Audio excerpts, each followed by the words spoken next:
I got a good guest on my show today. Hollywood, what's going on, brother? You already know, man. Just happy to be here. We in Queensbridge, of course. Of course, the birthplace. It's a beautiful day. Why not? That's right. Great spot for an interview.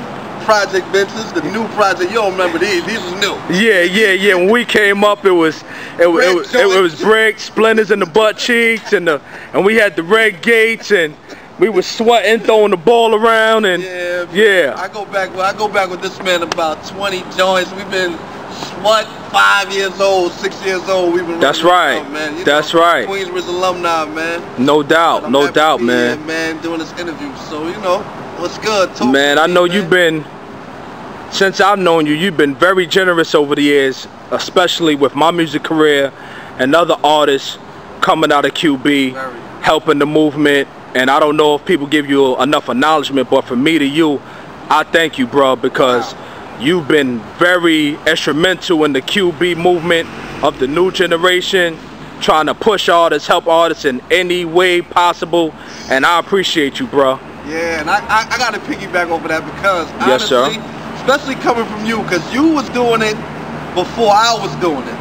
And honestly, I don't like to toot my own horn or anything, but people don't give me that credit. People say I don't like I noticed that. I don't like working with the local people in the hood. No, listen, I want to work with people that's moving. Like, if you want to move, let's move. Like, I don't want to just throw my music on YouTube. Let's get a promotion campaign. Let's do this thing. Like, we got to campaign it. We can't just put our music on YouTube and think it's going to work itself. And just let it dry out. You can't do that, man. Like, McDonald's, when they drop a new burger, you see the advertisement everywhere. It's the same thing. That's right. The same way. That's it, man. A lot of constant promotion, constant. Right, and this era, they don't understand this concept. Like, my thing is, they kind of come from the piggyback era. Like, when Nas signs an artist, he automatically think he's good because of the Nas co-sign, and he already builds a fan base. That era is obsolete. Right now, you have to build your own business yourself, build your own momentum, and walk into these situations with leverage. Leverage is everything. People don't understand this. Like, build your own momentum and leverage. But I do appreciate that because I do work with everybody. Yes, you everybody do. That does something, I'm all for it, man. Like, but they have to show you something. Right, a little bit, man. I've been doing this a little longer, so now I've grown.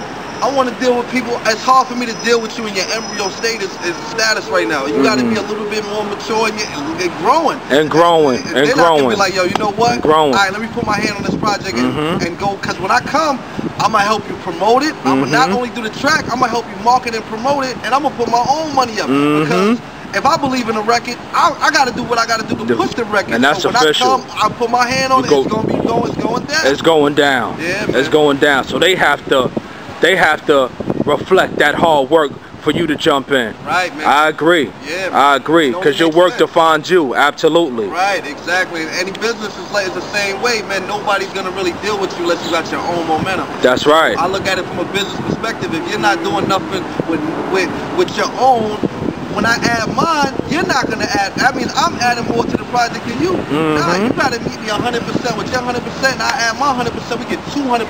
And we push further than we went before. That's right. The whole logic behind it. That's right. Me. Who inspired you to get into the music game?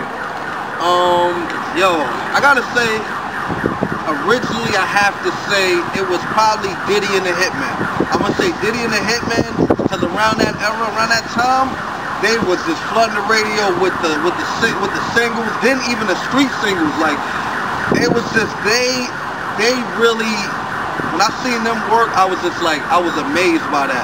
And then from there it evolved. Then I started liking Havoc because he's local, he's from down the block. Of course. So Genius. It only makes sense, man. He's one of the most talented producers. Very underrated. Right. Genius. Then I went from now my two favorites, Just Blaze and Timberland. No doubt. I'm in the middle somewhere with that. No doubt. That's what I feel.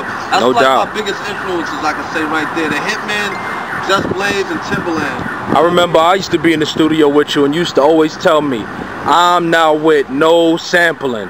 I'm with straight creation. I'm not paying nobody. I'm not with it. I'm not getting no copyrights or licenses. I'm not dealing with the headache. I always remember that about you. I'm straight creation, straight originality, and I love that about you, man. Nah, I dig it. See, that's the reason why I took piano lessons and took theory. So when things like this. Like the thing is, for me, when I hop into something, it don't matter what it is. If it's basketball, I need to know the theory of it first, and then I apply my logic with the theory and mix it together, and I get me. You know what I mean? So that's pretty much how I function with something. It's like music, let me learn how the piano works. Let me learn how music works. Then I can go be creative and do what I got to do once I understand the theory. I take the theory and mix what I got with it, and I create something different. You know what I mean? But I'm not going to lie. I changed on the sampling a little bit. I ain't going to lie. I definitely changed on the sampling. Because at the end of the day, I love music. And if I hear something, I'll be like, yo, you know what? I could take that, add something. I'm just creative, so that's no doubt. But I'm gonna say my sample rate is like 10% and 90% original. That's what's up. That's what's up.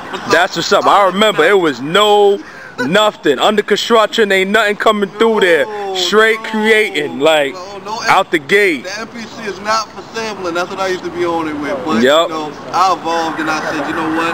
Honestly, I'm gonna keep it real. What really made me think about it, it's the origins of hip hop. Hip hop comes from that. You know what I mean? So I just feel like, you know what?